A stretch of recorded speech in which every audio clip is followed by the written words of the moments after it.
Vayan al Evangelio de Mateo capítulo 13 y vamos a leer el versículo número 31 en adelante. Solo 3 versículos vamos a leer, del 31 al 33. Vamos a leer Mateo capítulo número 13, versículo número 31. Cuando lo tengan, me lo indican con un fuerte, expectante y poderoso amén.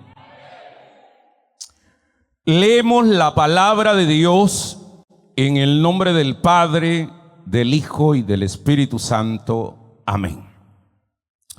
Jesús les refirió otra parábola diciendo: el reino de los cielos es semejante al grano de mostaza que un hombre tomó y sembró en su campo, el cual a la verdad es la más pequeña de todas las semillas, pero cuando ha crecido es la mayor de todas las hortalizas y se hace árbol, de tal manera que vienen las aves del cielo y hacen nido en sus ramas.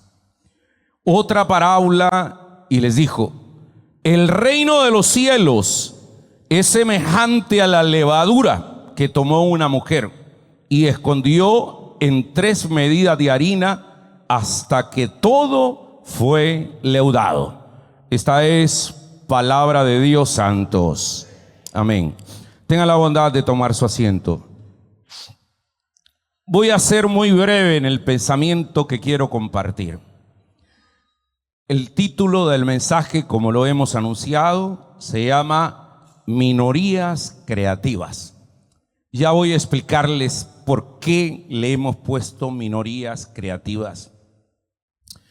Resulta que, permítame contarles como manera de introducción, en el año 2019, una revista italiana dedicada al tema de la arquitectura publicó, esa revista se llama Domus en italiano, publicó un artículo en el año 2019 que se titulaba Iglesias desconsagradas, el destino de la arquitectura sacra en Italia. Este estudio había sido ordenado por la Conferencia Episcopal Italiana a raíz de la preocupación que había de cómo varias iglesias habían quedado abandonadas. Este estudio analiza precisamente el fenómeno de las iglesias católicas romanas abandonadas en Italia y explora, entre ellos, cuáles son las causas del abandono y las posibles soluciones que tiene este problema. El dato me dejó alarmado. ¿Saben ustedes que esta revista italiana dedicada a arquitectura dice que en Italia, en el 2019, habían 100,000 templos católicos abandonados? Es un dato alarmante. 100,000. O sea, piensen en Italia. Italia no es tan grande. Italia tiene unos 300,000 kilómetros cuadrados, 52 millones de personas. Pero había 100,000 templos evangélicos, templos católicos abandonados. Entre ellas habían catedrales, iglesias, parroquias, ermitas y capillas pequeñas. O sea, es decir, eran de diferentes tamaños. Y pónganle atención que muchas de estas iglesias son un patrimonio cultural de la humanidad, porque se construyeron algunas de ellas antes de la Edad Media, en la Edad Media y en el Renacentismo. Entonces, estos templos eran de alguna manera la expresión del pueblo y están abandonados. Cuando dan las causas, a mí me llama la atención, las causas, el problema es multicausal, porque hay causas socioculturales, religiosas, económicas, y entre ellas mencionan, número 1, ¿por qué hay tantos templos abandonados? Número 1, la secularización y cambio de valores en los italianos. Ese es un problema que enfrenta toda la Europa. Hay una secularización. Italia, al igual que otros países europeos, han experimentado una fuerte secularización. Es decir, la Iglesia católica, apostólica y romana, que fue el dominio de toda Italia, donde todo el mundo decía que era católico, ahora ya no lo es. O sea, esto nos lleva a entender que las nuevas generaciones priorizan los valores laicos y tienden a desvincularse de toda organización religiosa que a ellos no les parece. Luego, otra de las causas es la baja asistencia que hay a las iglesias y la baja en vocaciones sacerdotales y religiosas. Es decir, en Italia cada vez menos italianos asisten a misa regularmente y hay una disminución en el número de sacerdotes. Por lo tanto, esto provoca que no hayan sacerdotes que atiendan a las parroquias, y esto lleva al cierre, al grado que mucha gente ya no va a la iglesia. La práctica religiosa católica en Italia se ha visto disminuida y con eso hace que muchos templos queden abandonados. Este dato es también globalizado, es regional, es en el mundo. Por ejemplo, aquí en El Salvador les dije yo que según la última encuesta de opinión del estudio de opinión de la Universidad Francisca Gavidia, dice que la Iglesia Católica ya no es mayoría en El Salvador. De los salvadoreños, solamente el 36.82%, según esta gráfica, se identifica como católico. Esa es la parte roja. Y la parte verde, la que está abajo, representa a la Iglesia Cristiana Evangélica, que somos el 47.2%. Esto hace una diferencia de 10.5 puntos porcentuales arriba que está la iglesia. Si esta tendencia continúa, lo más seguro es que la Iglesia Católica, Apostólica y Romana dominante en El Salvador en los próximos 20 o 30 años sea una minoría insignificante en este país. O sea, es un dato realmente difícil. Ahora, otra de las causas de aquellos 100,000 templos, 100,000 iglesias abandonadas, era la despoblación y crisis demográfica. Resulta que muchos de esas iglesias estaban al norte o al sur de Italia, en la Toscana, en la parte, ¿cómo te diría?, norte de Italia. Y en ese lugar, las empresas, la gente era muy próspera. Tenía empresas, entre ellas de calzado, de textiles, muchos sastres que hacían trajes, pero que eran muy apreciados en el mundo. Pero las nuevas generaciones, hablo de los jóvenes, ya no les atrajo eso. Ya no querían ser zapateros, ya no querían ser sastres, ya no querían dedicarse a la agricultura, ni a hacer vino, ni nada. Querían ser administradores de empresa, querían ser empleados, ¿cómo te diría?, de médicos o arquitectos, y se fueron del lugar. Entonces, al irse del lugar, abandonaron esos lugares y ya no iban a la iglesia. Y por otro lado, hay que ser honestos, hermano, y es que en Italia, de los 52 millones de habitantes que viven, hay una gran crisis porque los italianos decidieron no tener hijos en las últimas décadas. Hablo de los últimos 50 años. Entonces la población demográfica de Italia son viejitos todos.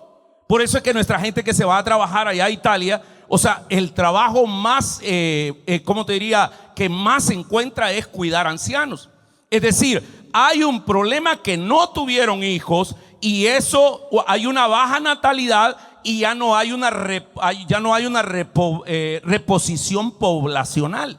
Entonces esto afectó también el mundo de la iglesia.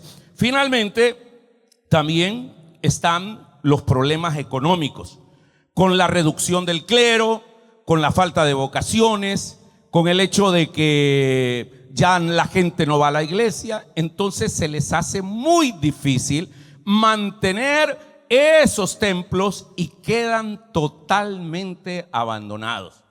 Ahora, cuando yo pensé esto, me hizo pensar en nuestra iglesia. Y me hizo pensar en el fenómeno que no solamente es en Italia. Este fenómeno es global. O sea, es por ejemplo, déjenme decirles que hay una infinidad de iglesias en toda Europa, en Australia, que se están convirtiendo en oficinas o discotecas. Permítame que les mencione algunos ejemplos de ellas. Hay una famosa que se llama El Gato Pardo Café. El Gato Pardo Café está ubicado en Milán. Esta fue una iglesia dedicada a San José y hoy es una de las disco bar más frecuentadas en Milán, Italia, y se baila hasta el amanecer. Imagínense ustedes, una gran catedral ahora es una discoteca. La gente llega a bailar hasta el alba. Es otra cosa tremenda.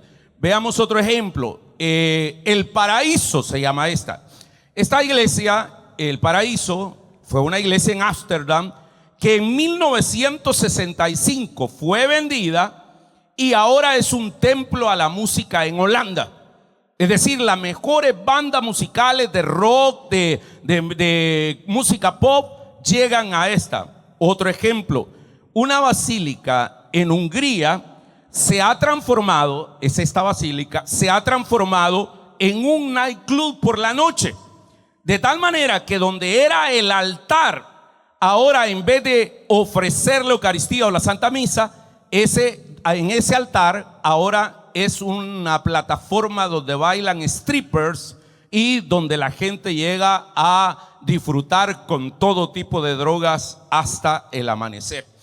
En Gran Bretaña, nos referimos a Inglaterra, 50,000 iglesias se han convertido en salas de negocios, en restaurantes, en oficinas, en albergues, en discotecas y en otras realidades. Ahora, presentan algunas soluciones. ¿Qué se puede hacer? Porque obviamente la Iglesia Católica no puede mantener toda esta arquitectura, porque mantenerla es carísima. Entre ellas han propuesto el hecho de que se cambie el uso de los templos, que sean multipropósitos o que se cambie el uso de eso. Cuando hablo de multipropósito, es decir, que vayan a la misa el domingo, pero que entre semanas sirvan para otras cosas, como por ejemplo que sirvan para hogar de geriátricos.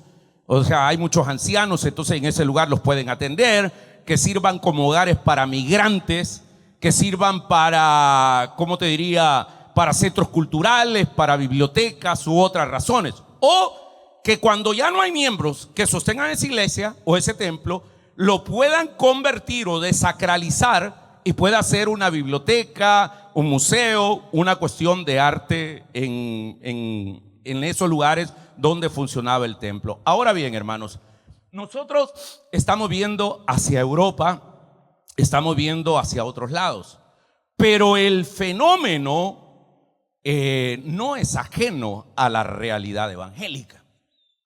Cuando hablo de que el cristianismo evangélico también enfrenta este tipo de problemas, hay que ser reales. Por ejemplo, ustedes saben que el fenómeno más emblemático de un templo que entró en bancarrota y no lo pudieron mantener se llamaba la Catedral de Cristal. Esto está en Santa Ana, muy cerca de Anaheim, en California. La Catedral de Cristal fue fundada por el doctor Robert Schuller, un hombre muy carismático, donde los presidentes de Estados Unidos y los artistas llegaban a esta catedral y era como el símbolo de la iglesia cristiana evangélica en el mundo. Ahora, queridos hermanos, lo vendieron porque no lo pudieron sostener. Pero no solamente en Estados Unidos, hay otros templos que han sido abandonados. En El Salvador también. Y no hablo de iglesias católicas, ni anglicanas, ni metodistas, ni luteranas. Hay iglesias cristianas evangélicas nuestras que se han metido en grandes problemas. Déjenme decirles una de ellas. La iglesia Maranata del pastor Jorgito Juárez. Una iglesia muy próspera, con un gran predicador, ahí arriba del zoológico, con un colegio muy lindo y todo lo demás. Pero no pudieron pagar todo lo que tenían, les embargaron, ellos se pasaron a otro lugar y terminó el colegio y terminó toda la experiencia de la iglesia Maranata. Otros problemas, por ejemplo, aquí cerca había, no se acuerdan ustedes, aquí en la carretera de Oro había una iglesia que era la iglesia del pastor Daniel Quintanilla, que era una iglesia muy linda, muy próspera, traía muchos buses ahí. La iglesia, ¿cómo se llama? Cristo viene o Cristo te llama, algo así. Cristo te llama.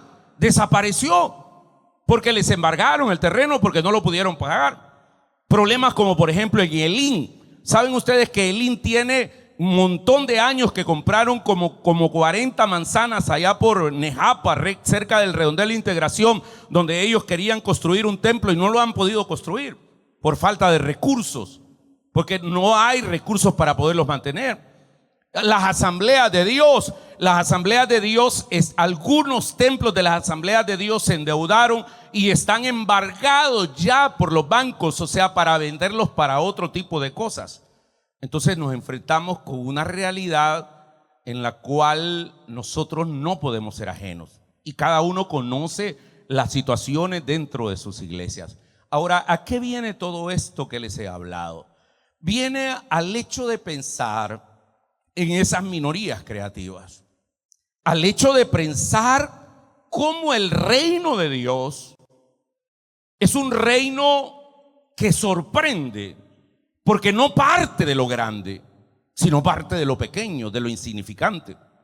Porque es el reino de Dios, y los proyectos del reino tienen que ver con de lo pequeño a lo grande. Tienen que ver con de lo minúsculo a lo grande. Y para eso Jesús pone una parábola. Vayan conmigo al versículo número 31, por favor. ¿Me van siguiendo, santos? Dice la palabra: Jesús les dijo otra parábola y les dijo: el reino de los cielos es semejante al grano de mostaza que un hombre tomó y sembró en su campo. Miren cómo es. ¿Cuál es el tema de la parábola? El tema de la parábola es el reino de los cielos. Jesús va a hablar el reino de los cielos. En Marcos, esta misma parábola dice, le refirió una parábola para que entendieran lo que es el reino de Dios, el reino de los cielos, el reino de Dios. Esa palabra en el Nuevo Testamento que es basileía, que es reino, es una frase empleada por Jesús para expresar la esencia de su misión. Estas son parábolas del reino. O sea, queridos hermanos, muchas de las 44 parábolas que aparecen plasmadas en los evangelios tienen que ver con la temática del reino. El reino de los cielos, el reino de Dios, es el fin y la totalidad de la creación. Esa creación que fue liberada de la imperfección y que fue penetrada por lo divino. Cuando Jesús caminó acá, ese es el reino de Dios. El reino de Dios es el poder de Dios en acción, que anticipa de alguna manera el presente a lo que tendremos en el futuro, en la redención final, cuando sea el Señor que venga y reine por la eternidad. ¿Me están oyendo, santos? Ahora bien, entendiendo que el tema de la parábola es el reino de Dios, veamos qué símil, qué ejemplo, qué comparación utiliza para el reino de Dios. Si es tan importante esto, pues, si es la acción de Dios en el mundo, si es el proceso de redención de Dios en el mundo. Entonces dice el versículo 31, otra parábola le refirió diciendo: el reino de los cielos, eso que hemos hablado, tan importante, el fin y la totalidad de la redención de Dios, es el misterio de Dios en el mundo. Dice: el reino de los cielos es semejante al grano de mostaza que un hombre tomó y sembró en su campo. Interesante, ¿verdad? Podría utilizar cualquier otro ejemplo, pero utiliza el grano de mostaza. El grano de mostaza que nosotros conocemos aquí en El Salvador, que es esa mostaza que venden en el mercado, unas semillitas así, no es el grano de mostaza de Israel. El grano de mostaza en Israel es mucho más pequeño. Eso que nosotros utilizamos para la sopa o como una especie es muchísimo más pequeña. El grano de mostaza, para que ustedes entiendan, es como la cabecita de un alfiler, pues chiquita. Es una de las semillas más pequeñas que el ojo humano puede percibir. En la nomenclatura de de la botánica, le llaman negra basílica, que es una semilla que tiene 1 milímetro aproximado. O sea, para que ustedes lo entiendan, sería como el punto en la Biblia que ustedes tienen. Vean por favor un punto y aparte en la Biblia, ahí al final del versículo 32. Así como ese puntito al final, así es el grano de mostaza. Para que ustedes vean algo chiquito, ¿verdad? O sea, para que ustedes tengan una comparación. Casi imperceptible, chiquito. Ahora bien, estoy hablando de Biblias normales, ¿verdad? Porque algunos andan una microbiblia, ¿verdad? Yo no entiendo cómo pueden leer esas biblitas tan chiquitas que hay, pues. Y otros andan una Biblia gigantona, ¿verdad? De letra grande. No, hombre, una Biblia normal. Miren cómo es el grano de mostaza. Ahí, como un punto en la Biblia, al final del 32, después de ramas. Así es un grano de mostaza. Pues miren qué interesante, hermano, la ilustración. Hermanos lindos, ese grano de mostaza, cuando germina, cuando nace y crece, se transforma en un arbusto que llega a medir 3 o 4 metros de altura. Qué interesante la figura.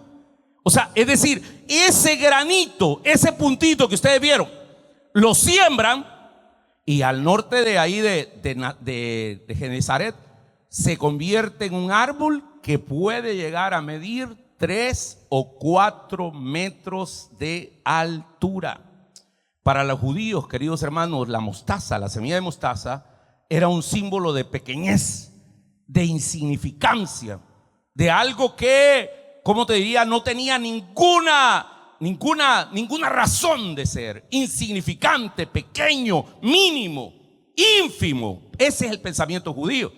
Por eso Jesús dijo en una oportunidad a los apóstoles, refiriéndole acerca de la fe, y dice la palabra en el Evangelio, no sé si ustedes recuerdan este versículo que les voy a poner ahí, pero dice: si tuvieran fe como un grano de mostaza, así chiquito como ese puntito, podrían decirle a este sicómoro: desarráigate y plántate en el mar, y él les obedecería.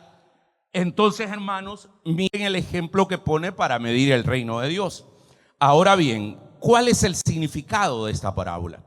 Versículo 31. O les dijo otra parábola: el reino de los cielos es semejante al grano de mostaza que un hombre tomó y sembró en su campo, el cual a la verdad es la más pequeña de todas las semillas. Es pequeñísima, imperceptible muchas veces, así como ese puntito. Pero cuando ha crecido, es el mayor de las hortalizas y se hace árbol, de tal manera que vienen las aves del cielo y hacen su nido en las ramas. La pregunta sería: ¿por qué Jesús pone el símil de la semilla de mostaza? Y es que aquí está la verdad que les quiero enseñar esta mañana, santos.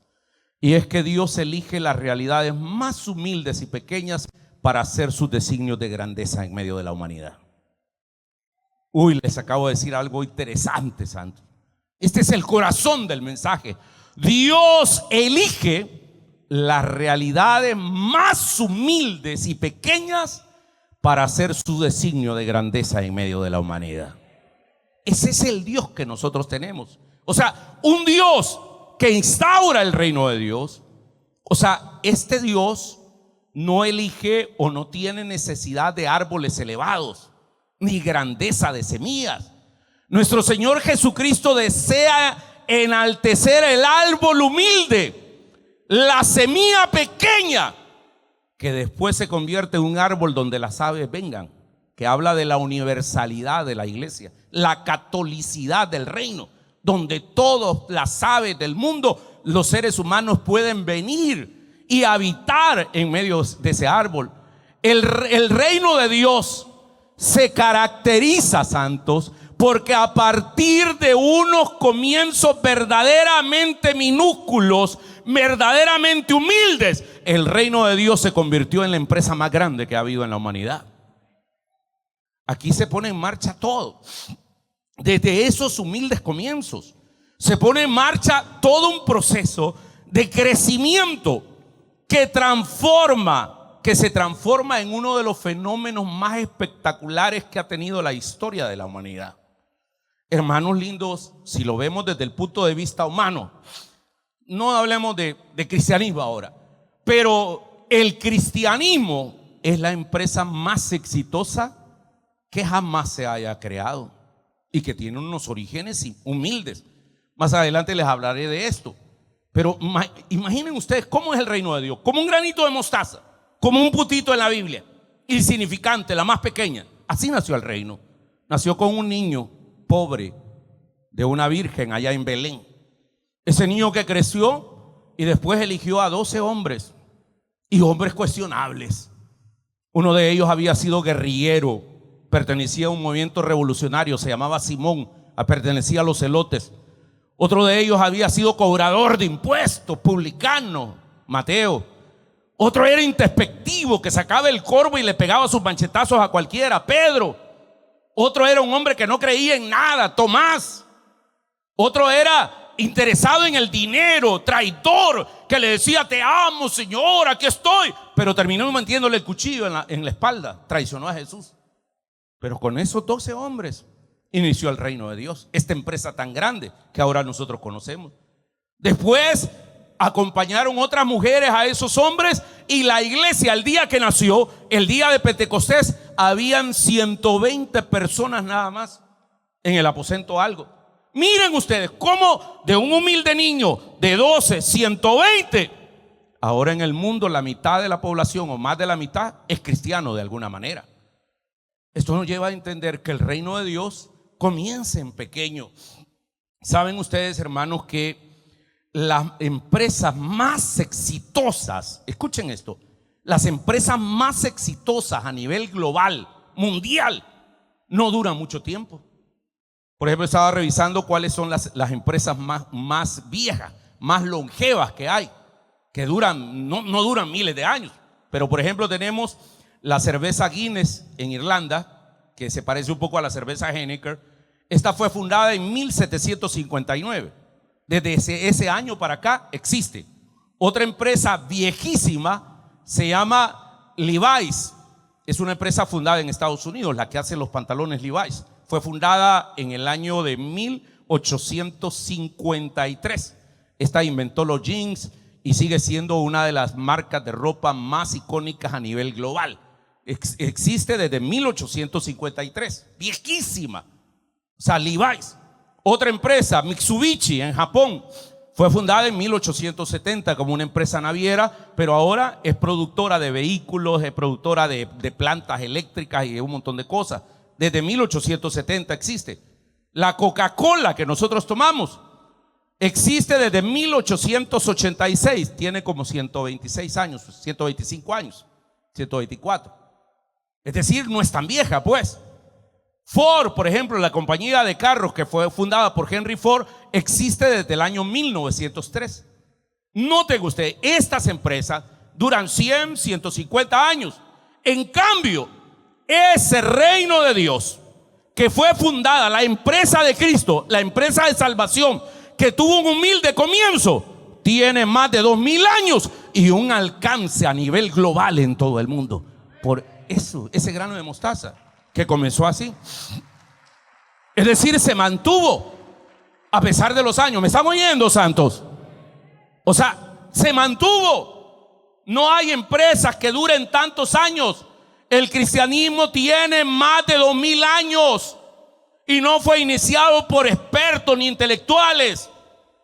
Imagínense que viniera alguien y diga: mira, hagamos una empresa que sea mundial, global, y voy a traer al mejor administrador de empresa graduado en Harvard, al mejor sociólogo para que estudie los comportamientos sociales, voy a traer al mejor economista, al mejor psicólogo para que estudie cómo vamos a penetrar. No podrían tener. La Coca-Cola tiene 100 y pico de años nada más.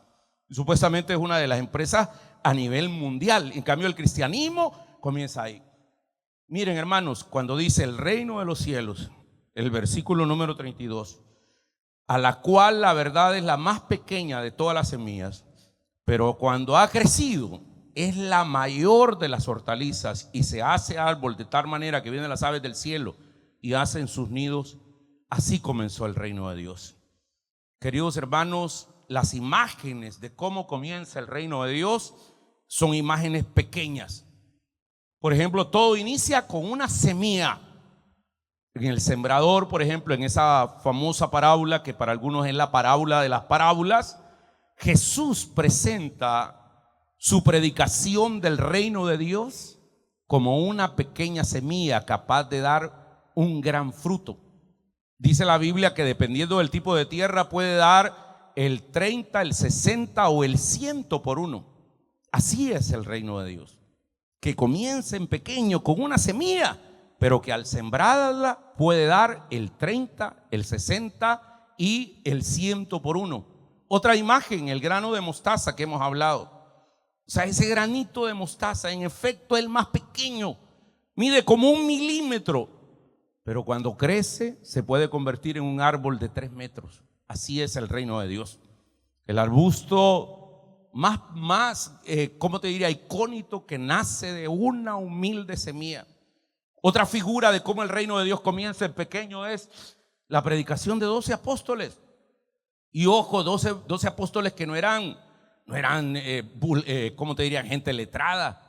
Cuando los agarraron en Hechos de los Apóstoles dice, y estos que no saben ni hablar, ¿cómo es que han hecho tanto? ¿Cómo es que han trastornado el mundo? O sea, esos 12 apóstoles y su predicación convirtieron un fenómeno global.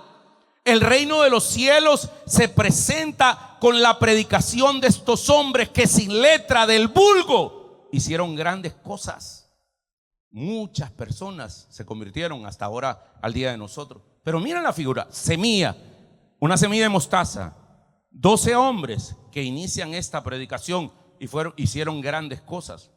Por otro lado, sigue con una parábola. Miren ustedes, el versículo siguiente, esa es la más pequeña de las parábolas, por su versículo 33. Otra parábola les dijo, el reino de los cielos es semejante a la levadura. Digan conmigo, la levadura. ¿Cuántos de ustedes conocen la levadura? ¿Ya han tenido levadura en sus manos? Yo sí, porque trabajé en una panadería. Ahí aprendí a hacer pan. Entonces dice, el reino de los cielos es semejante a la levadura que tomó una mujer. Escondió 3 medidas de harina hasta que todo fue leudado. El reino de los cielos acá, queridos hermanos, se presenta como algo oculto, algo humilde. Saben ustedes que la levadura, santos, o sea, uno puede echar un costal de harina y es un poquito de levadura que le echa. Los que han trabajado en una panadería eso lo saben, los que han hecho pan. Es más, solo se echa menos del 3% para poder leudar el 100% de una masa. ¿Y cómo es posible que esa levadura de repente, hermanos, a ese 100% de harina lo leude y lo convierte en algo grande? Porque es que en la mañana el pan francés es puro aire el que nos dan a nosotros. Entonces no tiene carne ni nada. Uno lo muerde y ¡plux! Entonces así es. Pero lo interesante es la figura, esa levadura. Llevamos 4 figuras ya. 1, una semilla. La semilla que da el 30, 60 y el 100 por uno. 2, la semilla más pequeña que se convierte en un gran árbol donde llegan las aves, la mostaza. 3, los apóstoles, que son los dispensadores de la gracia, los predicadores. 4, la mostaza tan pequeña, tan poca, que puede leudar toda una masa. Y finalmente Jesús le dijo a los apóstoles, ustedes, en Mateo capítulo 5 versículo 13, ustedes son la sal de la tierra. Pero si la sal se vuelve insípida, ¿cómo recobrará su sabor? Ya no sirve para nada, sino para que la gente la deseche y la pisotee. La sal cumple varias funciones, hermanos. Entre ellas purifica. Por ejemplo, antes le echaban a uno, cuando amanecía con infección en los ojos, ¿sabes cómo lo curaban las abuelitas a uno? hacían agua caliente y le echaban sal y eso se lo echaban a uno. La salmuera, ¿te acordás que así le decía? Y mi mamá todavía le echaba limón, vos. ¿Te imaginas limón y sal? En el ojo. Antes no he quedado choco yo, hermano. O sea, es una cosa tremenda. Pero la sal purifica. La sal preserva. Fíjate, Herrera, que en mi pueblo, como no había ni energía eléctrica ni nada, ¿sabes cómo conservaban la carne? La llenaban de sal y la colgaban así de unos yaguales. Y entonces cuando querían hacer comida, agarraban el pedazo de carne, lo asaban, todo salado, y después con la sopa de frijoles, eso era magnífico, la carne así seca, salada. La sal preserva. Además de eso, la sal cura. Algunos dicen, está enfermo, todo lo demás. Sal le echaban, una herida. La sal también despierta la sed, dan ganas de tomar agua. Pues Jesús dice, ustedes son la sal de la tierra. Pues debemos de preservar, curar, debemos de darle sabor a la vida. Pero la sal, ¿cuánta sal se necesita para algo? Usted echa la misma medida de frijoles y la misma medida de sal. No, hombre, quedaría incomible eso, ¿eh? Cuando va a hacer arroz frito, usted agarra 2 libras de arroz y 2 libras de sal. No, hombre, si le echan poquito. Pues así es. Miren la figura, cómo es el reino de Dios. Queridos hermanos, el discípulo que debe ser influencia, que purifica, que preserva, que cura, que da sabor al mundo, lo debe de hacer con pequeñas cosas. Yo quisiera terminar ahora con esto que les voy a decir. Escuchen, hermanos, han habido 5 figuras para decirle cómo Dios puede desde pequeñas cosas hacer cosas grandes. Entre ellas la semilla, que da 30, 60, 90, 100 por 1. Entre ellas la más pequeña, la semilla de mostaza, que es después se convierte en una hortaliza donde vienen las aves a alojarse, signo de la iglesia, que vienen a alojarse de todas las naciones. Tercero, los apóstoles, que fueron esos predicadores y que han llevado el cristianismo por toda la faz de la tierra. No hay lugar alguno en el mundo que no se haya predicado el evangelio. Cuarto, la levadura, eso que le da tamaño, que hace crecer y leuda toda la masa. Y quinto, la sal, que purifica, que da sabor. Todas estas figuras o todas estas imágenes tienen un elemento en común. Todas. La semilla de mostaza, los apóstoles, la sal y la levadura. ¿Saben cuál es el punto en común que tienen? Son en cierto modo imágenes de muerte. Deben de morir. La semilla, para que pueda germinar, debe autodestruirse, debe podrirse en la tierra. Si la semilla no muere, el árbol no nace. La levadura debe disolverse en toda la masa y desaparecer totalmente. La sal, para que le dé sabor a algo, debe desaparecer en todo. Los apóstoles, muchos de ellos murieron mártires porque dieron la vida por su evangelio. Un cristiano que se convierte en semilla fecunda es capaz, como la iglesia primitiva, de dar su vida por el evangelio y por lo que cree. Si el grano de trigo no muere, no da fruto. ¿Me están oyendo, santos?